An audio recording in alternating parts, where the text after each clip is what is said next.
Hi everyone, it is Atia. Welcome back to my channel. Today we are going to talk about my hopefuls list for the month of August. If you don't know, I am a co-host for ARC August. There we go. I am a co-host for ARC August. I'm on Team Sharkbite, and Strawberry decided this is a perfect moment to start chasing her tail. And we are focusing on getting those ARCs or advanced reading copies or advanced listener copies read and reviewed, and getting our percentages up and our TBRs down on NetGalley. You don't have to read ARCs or ALCs to participate and be on a team, but the goal and the focus is to get through ARCs. So I have compiled a list of possibilities, priority, if you will. And I wanted to just share what that is. But before I do that, I do want to remind you that I have relaunched my Etsy shop. So if you are in the need for some new bookmarks, make sure to check out that link. Or if you're looking for a new shirt or sweatshirt, you can also check out my A Bonfire to get your own experiencing life one page at a time shirt, as well as other designs. And we're going to dive right in. I'm not going to be reading full synopses because who has time and energy for that? I don't. But however, I did want to say some of these books in this pile, these are novellas, sci-fi and fantasy novellas, and some of these are on my ARC August priority list. However, I will not be talking about the books in this pile because, and I guess I can turn it around, I'm planning on doing a project where I read short fiction, and that's a whole vlog project. So some of the books in this stack will be in that project, which is why I'm not going to be talking about them in this video. But I think 4 of these I'm planning on reading in the month of August, but I just wanted to mention that. Also, this is really satisfying to look at. All right, so I'm going to put these someplace. There we go. And we're going to jump into the other books that are on my ARC August priority pile of possibilities. I separated this into backlist, or already released books, and then new releases / upcoming releases in the year of 2025. There's only 5 on here that are backlist, and they were released prior to 2025. So we're going to start with Air by Sabaa Tahir. This is her newest release, and it's the first in a romantic fantasy. It says, an orphan, an outcast, a prince, and a killer who will bring an empire to its knees. This woman can write. I absolutely love her writing. I love her other fantasy series, An Ember in the Ashes. Love that series. So I'm excited to finally dive into this one this month. It has to happen. It keeps being on hopefuls list, and I just am not getting into it, but I really desperately want to get to this book and just be immersed back in Sabaa Tahir's writing.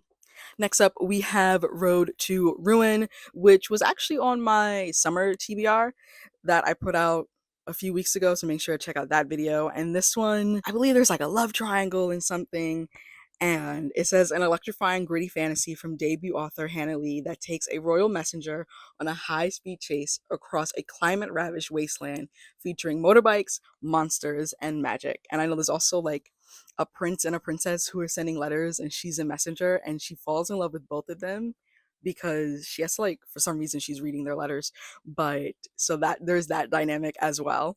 Then we have another one by an author whose previous series I absolutely loved, and so I'm super excited about this new release or new series of theirs, and that is The Gods Below by Andrea Stewart. This is the author who did The Drowning Empire, which starts with the Bone Shard Daughter. The Gods Below begins a sweeping epic from fantasy's newest master worldsmith, Andrea Stewart, a story of magic, betrayal, love, and loyalty, where 2 sisters will clash on opposite sides of a war against the gods. Anything where humans come into contact with gods, I'm all for. Then we have Death of an Author by Nnedi Okorafor, and did this come out in 2025? I have this as coming out prior to 2025, but now I'm not so sure. Oh, it did come out in 2025. So this shouldn't be in this section, but it's already in my hand, so we're going to keep going.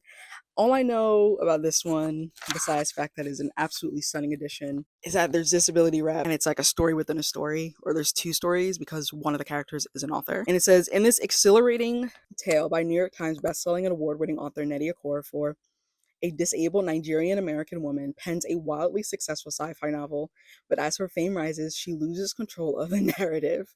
A surprisingly cutting yet heartfelt drama about art and love, identity and connection, and ultimately what makes us human. This is a story unlike anything you've read before. Another author who just knows how to write and has very inventive ideas that also investigate the human condition, which I appreciate. Next up, another backlist ish title is The Ending Fire by Sarah El Arifi. I recently read The Battle Drum, which is the sequel to The Final Strife. This is the finale in the series, and I am so excited to finally wrap up this series because it is just like absolutely perfect. And I don't know where we're gonna go after the events of book two, but I'm very, very excited, and I'm hyped that I have this on NetGalley because I can read it this month, and I wanted to read it anyway because I finished The Battle Drum in July. All right, moving on to books that are recently released or upcoming releases, starting with Blood Moon by Brittany S. Lewis. I know there's vampires, werewolves, and witches, and one of my most anticipated releases of 2025. So this, honestly, this is high up on the list. I probably need to, like, once I finish doing this, stack these in order of most excited to least excited type of thing. But yeah, I mean, I'm trying to see. There's no like little blurb like the other ones had. But the author said if you liked the dynamic between Bonnie and Damon in the Vampire Diaries and you wanted to see more of Bonnie and just have that character be more fleshed out, then this is definitely a book for you. And I love that series. I love that dynamic. I love Bonnie Bennett. Justice for Bonnie Bennett. And so, can you tell how excited I am? I don't even have words. I can't even put it together. Next up, we have another one that I am super excited about. Another one that was on my summer TBR, as well as Blood Moon. We have Blood Slaves by Marcus Redmond. And this is basically a vampire horror where what if the slaves freed themselves before the Civil War and there were vampires involved? I feel like that's really all you need to know. That's all I need to know. I keep reading the synopsis like in videos and I keep forgetting. And I feel like that's on purpose because I just want to go in and be surprised and just absolutely enthralled by this. Then we have another one that's not in the same like sphere as the ones previously, and that is Lost Souls Meet Under a Full Moon by Mizuki Sujimura and translated by Yuki Tajima. And this one, in this cozy and captivating multi-million copy Japanese bestseller, a mysterious teenager brokers meetings between the living and the dead. It's short, but it's probably going to rip me apart, and I'm here for it. And I'm excited. I'm excited for all of these, hence why they're on this hopefuls list. But yeah. Then we have another one that I honestly wanted to read when I first got my hands on it, but other things took priority, and that is The Ghost of Gwendolyn Montgomery by Clarence A. Haynes. This one is kind of horror thriller, contemporary, but there's ghost, there's glitz and glamour, and that's really all I know. And I'm okay with that. Also, this cover is just absolutely stunning. I'm so sorry if you came here to hear me read synopses, because I'm truly just not doing that. I'm not doing it. Then we have Pearl City by Julia V. and Ken Babel. This is a bound manuscript copy, but I'll put the cover here. This is the third and final book in the Phoenix Horde trilogy, and I'm very much looking forward to seeing how this book ends. They did a really good job with this series, and this one is city magic mixed with like Yomi, like the land of the dead, and just a lot of different things that mix and merge. Urban fantasy because it takes place in San Francisco, and yeah, I can't wait to see how this story ends. Then we have a non-fiction that I'm like really wanting to get to super soon. This might be one of the first books I start in the month of August, and that is The Mind Electric, a neurologist on the strangeness and wonder of our brains by Priya Anand. And this one, I mean, the little subtitle kind of tells you I'm intrigued. I'm really, really intrigued. And also, look at that cover.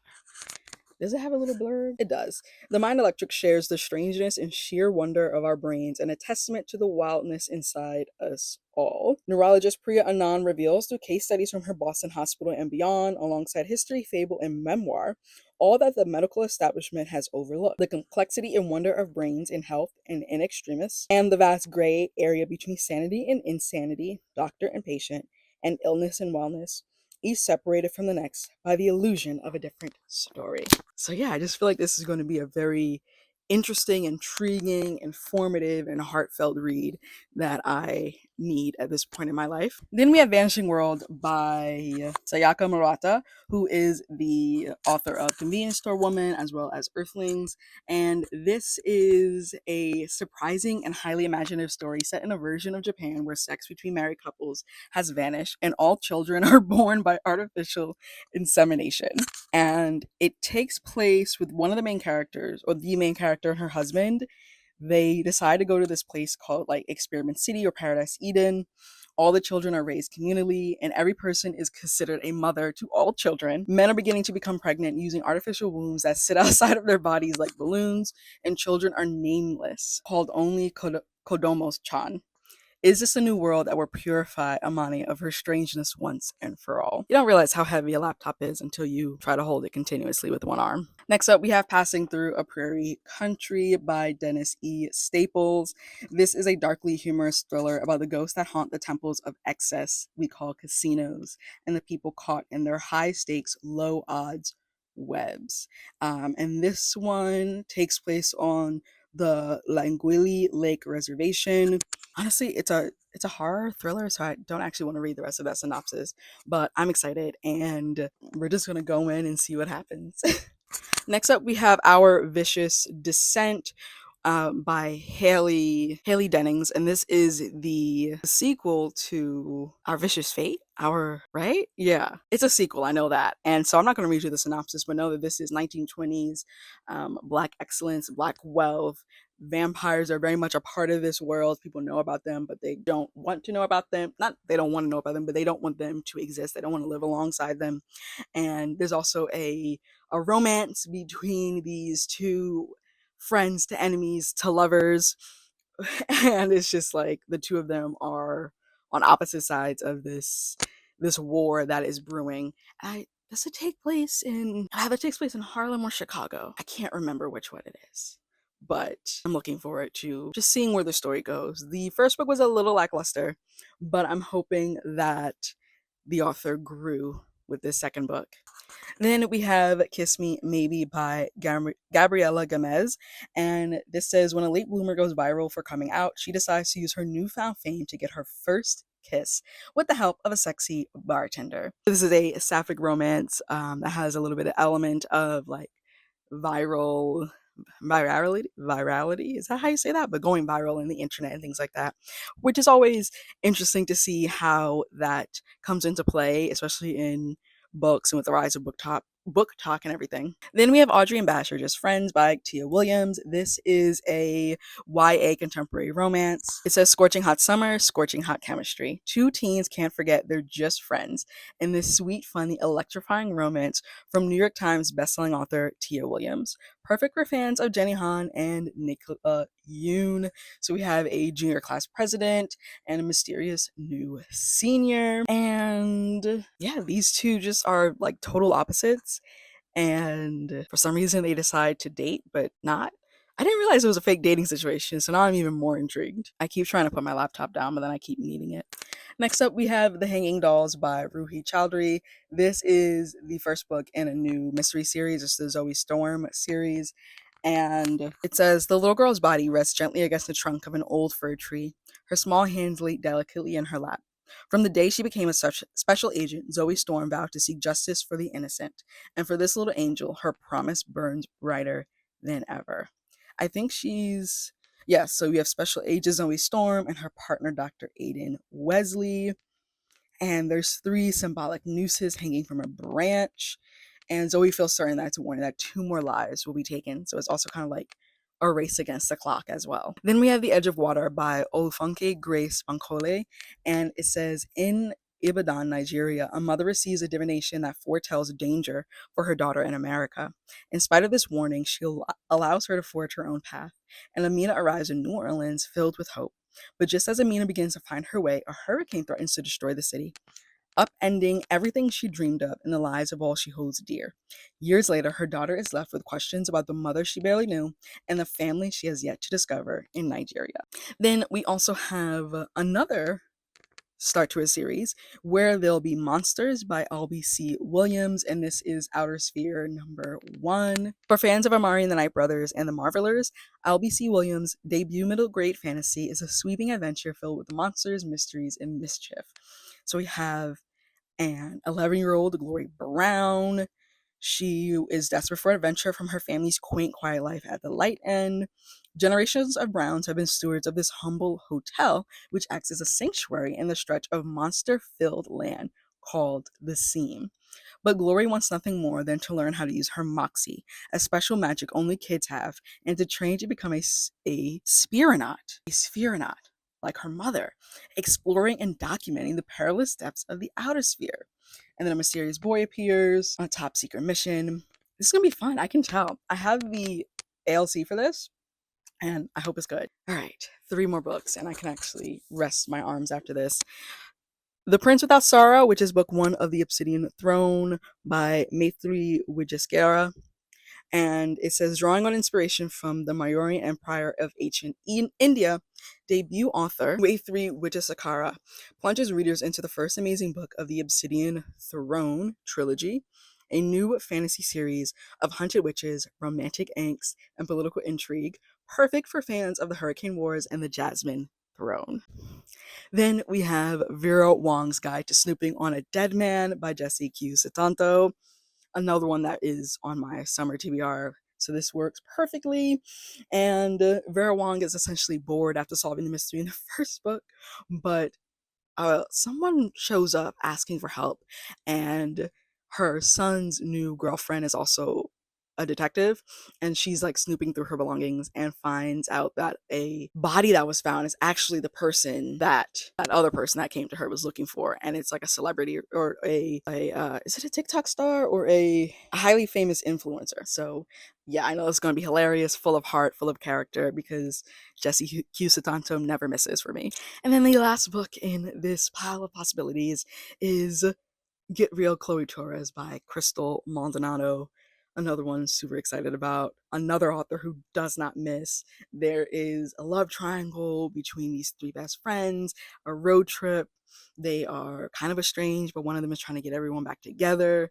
And yeah, it's going to be fun. It's going to be great. It's going to pack a punch because it's so small too. But I'm very excited, and also I truly do love this cover. All right, that is it for my ARC August pile of possibilities. Thank you so much to Vanessa with Read with Dr. B for asking me to be a co-host for Team Sharkbite. We're gonna kill it. I'm excited. And hopefully you'll join us in reading sprints and all throughout the month of August as we read down our TBRs. Make sure to check out my Etsy shop to get yourself a bookmark as well as my bonfire. All of my links are down below, and I will see you in the next video. Bye. Weakness showing, I ain't living for the moment. I see what's mine and I want it. Hungry like a Pac-Man. I'm Bruce Wayne and Batman. I'm Naruto with a Hanzo. Got a sharp mind like I'm Einstein. Plus I'm copywriting, so it's all mine. Check it for me, I'm